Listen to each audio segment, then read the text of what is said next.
छोटा सा अनुभव भी ध्यान में मित्र को घटा है, उसकी मैं बात करता हूँ। जीवन चमत्कारिक है, रहस्यमय है। तुम जब आगे बढ़ोगे तो बहुत कुछ रहस्यमय घटेगा। पहली चीज कि कुछ रहस्यमय घटे, इसके लिए कोई पूर्वाग्रह अपने अंदर न रखें। पुराना सीखा हुआ सारा ज्ञान हटा दें। मुझे पता है कई सारे मित्र बहुत ज्ञानी हैं, लेकिन अपने ज्ञान और अज्ञान को छोड़कर सुने। केवल सुने और सुनने का आनंद लें, ध्यान में डूबें और जैसे कोरी स्लेट होती है ऐसे होकर, तभी ये सब बातें घटेंगी और समझ में आएंगी। एक मित्र ने लिखा है कि जो ध्यान आपने बताया था उसे मैं कर रहा था, ध्यान के बीच में ही अचानक ऐसा लगा कि मेरी नाक लंबी होती जा रही। लंबी होते होते वो सूंड जैसी बन गई। फिर पूरे चेहरे की ओर ध्यान गया तो एक हाथी की तरह बन गया। धीरे धीरे अपने पूरे शरीर को एक हाथी की तरह बदलते देखा। ये क्या था? अब तुम्हें लग रहा होगा कि ध्यान के बीच में ये और ऊर्जा के बीच में हाथी कहां से आ गया।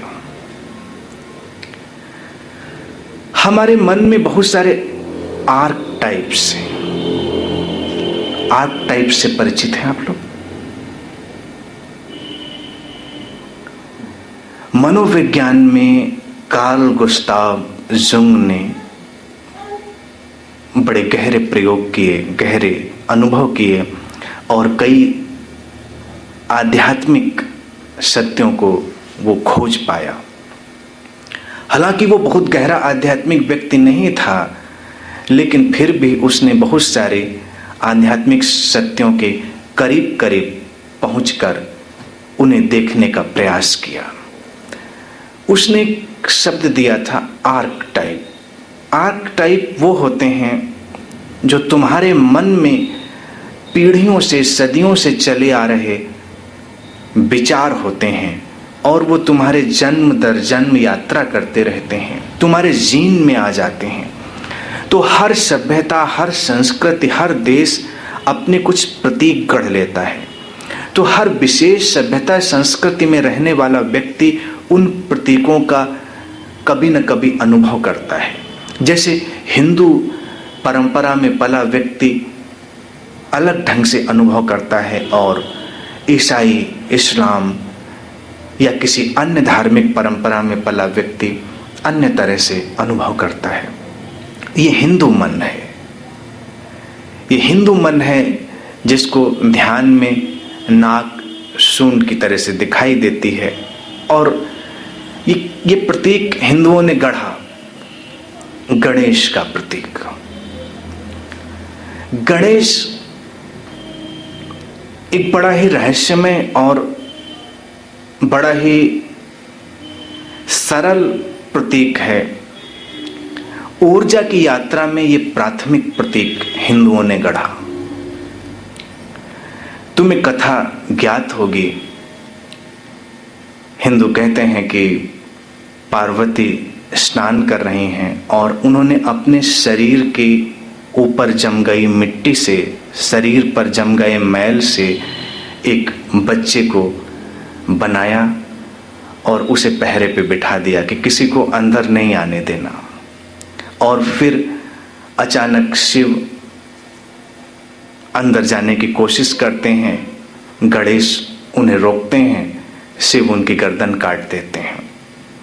जब उन्हें पता चलता है कि अरे ये तो पार्वती का ही बनाया हुआ बच्चा था, तो वो तुरंत एक हाथी के बच्चे की गर्दन काट के उस बच्चे पे लगा देते हैं।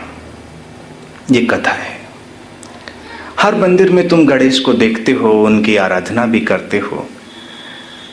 अब जो लोग कुंडलिनी तंत्र से परिचित हैं वो जानते हैं कि ऊर्जा और शक्ति का आध्यात्मिक नाम है कुंडलिनी। कुंडलिनी की यात्रा तुम्हारे मूलाधार से प्रारंभ होती है, बेसिक सेंटर से। मूलाधार पर जिस देवता की परिकल्पना की गई है वो गणेश है। मूलाधार पर गणेश, यानी कि जहां से ऊर्जा सक्रिय होकर ऊपर बढ़ती है। अब इस प्रतीक को देखें, हिंदुओं के प्रतीक मल्टी लेयर्ड होते हैं। उन्होंने आध्यात्मिक सत्यों में बड़े गहरे काम किए। मल्टी लेयर्ड प्रतीक उनके तुम कथा का भी आनंद ले सकते हो, तुम सामाजिक अर्थ भी निकाल सकते हो, तुम और भी अपने मन माफिक अर्थ निकाल सकते हो, लेकिन इन सब के पीछे एक एसोटेरिक मीनिंग होती है, एक गहरा गुह्य आध्यात्मिक सत्य होता है जिन कारणों से इन्हें गढ़ा गया। ऊर्जा को आदि शक्ति कहते हैं। कुंडलिनी आदि शक्ति है। तुम्हारे यौन केंद्र के पीछे ऊर्जा का एक कुंड है, वहां पर वो शक्ति सोई हुई है। उस कुंड से जो शक्ति जागती है उसे ही कुंडलिनी नाम पड़ा। कुंड जानते हैं? कुंड पॉन्ड को कहते हैं, तालाब। और कुंडलिनी इसलिए कि वो क्वाइल्ड है। जैसे सांप कुंडली मारकर बैठता है, ऐसे ही वो शक्ति जागती है अचानक सर्प की तरह। इसीलिए कुंडलिनी को सर्प के प्रतीक से भी जोड़ा गया। अब इस प्रतीक में बड़ा रोचक तथ्य है कि शक्ति का एक तल,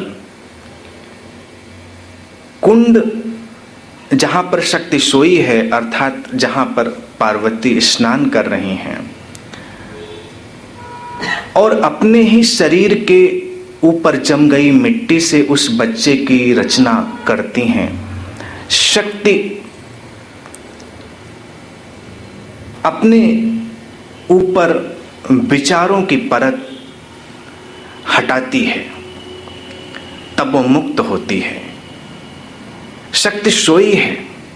विचार तर्क पार्थिव हैं, अर्थली हैं, धरती से जोड़ते हैं।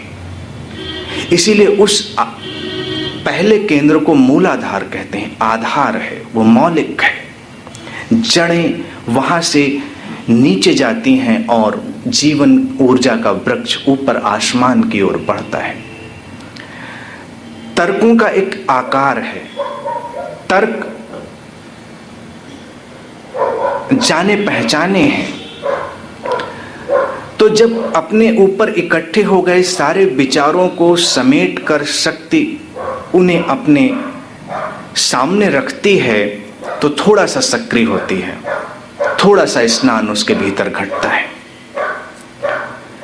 लेकिन जो हमारी चेतना है, जो शिव है, शक्ति के कंपन होने के साथ ही वो शिव चेतना सक्रिय होती है। और जब चेतना हमारी सक्रिय होती है तो तर्कों को नष्ट कर देती है, अतर्क में प्रवेश कर जाती है। यही घटना है कि जब शिव घूमते हुए आते हैं तो उस बच्चे का गर्दन काट देते हैं, यानी कि तर्क हटा दिए जाते हैं। तर्कों के माध्यम से तुम ऊर्जा के सीमित स्तर का अनुभव करोगे। फिर जब चेतना की सक्रियता आएगी तो तर्क हटते हैं और अतर्क आता है। गणेश अतर्क के प्रतीक हैं। उनका पूरा ढांचा डील डॉल, ऐसा नहीं कि ऐसे देवता होते हैं या तुम्हें कहीं मिल जाएंगे, तुम्हें दर्शन हो जाएगा कभी गणेश जी का कि तुम आराधना में बैठे होगे और गणेश जी प्रकट हो जाए। अब इसको ध्यान में करते हुए साधक को दिखाई दिया कि वो हाथी में बदल गया, गणेश में बदल गया। ये केवल आर्क टाइप है, प्रतीकों की यात्रा। प्रतीक यात्रा करते हैं तो यथार्थ से जान पड़ते हैं, लेकिन उसमें सत्य छुपा होता है जिसे उद्घाटित करना होता है, जिसे खोजना होता है। अब ये शरीर इंसान का, सिर हाथी का, सारी बात बड़ी बेबूझ अतर्क है। और हाथी की महसूस करने की क्षमता बहुत अधिक होती है। हाथी की स्मृति बहुत अच्छी होती, इसीलिए हाथी का सिर चुना गया प्रतीक में।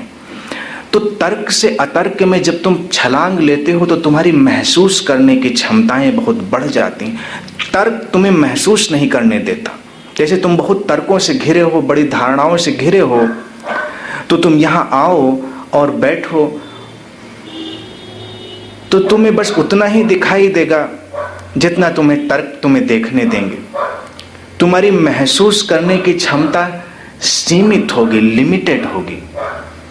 लेकिन अगर तुम अपनी इस महसूस करने की क्षमता को बढ़ाओ, विस्तार दो, एक्सपैंड करो, तो तुम्हें वो भी दिखाई देगा, वो भी अनुभव में आएगा जो सामान्यतया तुम्हें अनुभव में नहीं आता। यहाँ पर एक दिव्यता है, एक ऊर्जा का अतिरेक है, संबुद्ध चेतनाओं की उपस्थिति है। लेकिन वो तुम्हें तब अनुभव में आएगी जब महसूस करने की क्षमता व्यापक हो, बड़ी हो। तो गणेश के प्रतीक में वो महसूस करने की क्षमता को व्यापक बनाने का संकेत है। और तब जब तुम्हारी क्षमताएं व्यापक हो जाती हैं, तर्कों से छलांग लगाकर तुम अतर्क में चले जाते हो और तुम्हारी चेतना अंतर्मुखी होती है, तुम्हारे भीतर के द्वार से प्रवेश करती है और उस ओर बढ़ती है जहां वो शक्ति स्नान कर रही है, कुंड में स्थित है कुंडलिनी। वहां से ऊर्जा का ऊर्ध्वगमन, अपवर्ड मूवमेंट प्रारंभ होता है। ये इस कथा की एसोटेरिक मीनिंग। अब ऊर्जा सक्रिय हो तो फिर क्या हो? ये एक अपने आप में उलझन है। कई बार ऊर्जा सक्रिय नहीं होती, तुम उसकी कल्पना कर लेते हो, तुम केवल काल्पनिक जगत में खो जाते हो कि ऐसा हो रहा है। अब यहां पर कई चीजें ध्यान देने की हैं।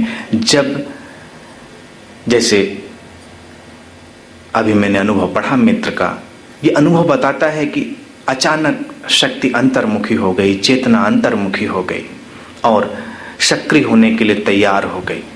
आवश्यक नहीं तुम्हें भी ऐसा अनुभव घटे और न तुम ऐसे अनुभव की आकांक्षा करना।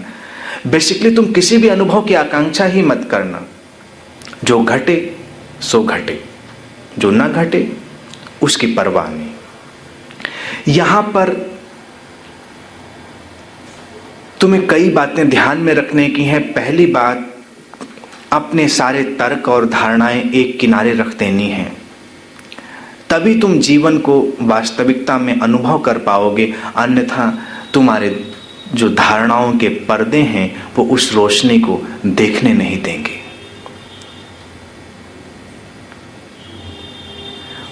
थोड़ा विचार से हटकर निर्विचार में बढ़ेंगे, फ्रॉम थॉट टू थॉटलेसनेस।